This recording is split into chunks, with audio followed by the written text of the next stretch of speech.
Ben, un développeur IoT va être appelé à développer aussi pour du micro-logiciel. Ça veut dire des applications qui vont rouler à l'intérieur d'un circuit imprimé, par exemple. Donc, un exemple de ça, ça peut être l'ordinateur dans une voiture. Pas nécessairement celui qui sert à faire jouer la radio, là, mais bien celui, par exemple, qui va permettre de contrôler le moteur ou la transmission.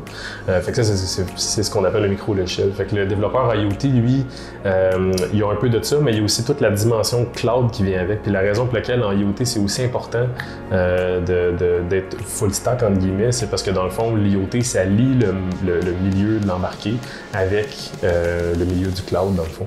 Fait que c'est l'opportunité de connecter les deux ensemble qui génère toutes les opportunités d'affaires l'IoT. Tout ça, tu le fais en C# ou tu fais du C aussi? C'est une bonne question. Il y a beaucoup d'éléments là-dedans. Donc, pour l'embarquer, on va travailler beaucoup en C. C++ aussi un petit peu. Puis ensuite, pour la partie cloud, mais là, c'est vraiment une technologie de notre choix. Chez Usinacode, on travaille beaucoup avec le C#, mais c'est un peu de tout ça.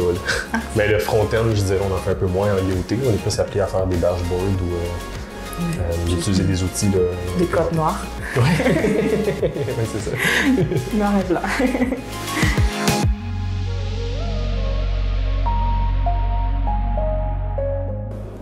La famille. Parce que depuis le début, moi, je suis arrivée, on était juste comme moins de 20. Là. Et ça a toujours été que les copropriétaires, d'hommes, ont toujours été là pour nous écouter. Usinacode, c'est une entreprise d'opportunité. C'est une entreprise qui fait beaucoup de choses puis qui a des clients très variés. Fait que ce qui la rend aussi intéressante, c'est le fait qu'on puisse toucher un peu à tout. On peut travailler sur des projets en sécurité, on peut travailler sur des projets en embarqué, en IoT comme on fait dans mon équipe par exemple, mais on peut aussi travailler sur des projets syndicaux. On sait qu'on offre aussi On a le choix. Oui, c'est ça, on a comme le choix, on touche un peu à tout.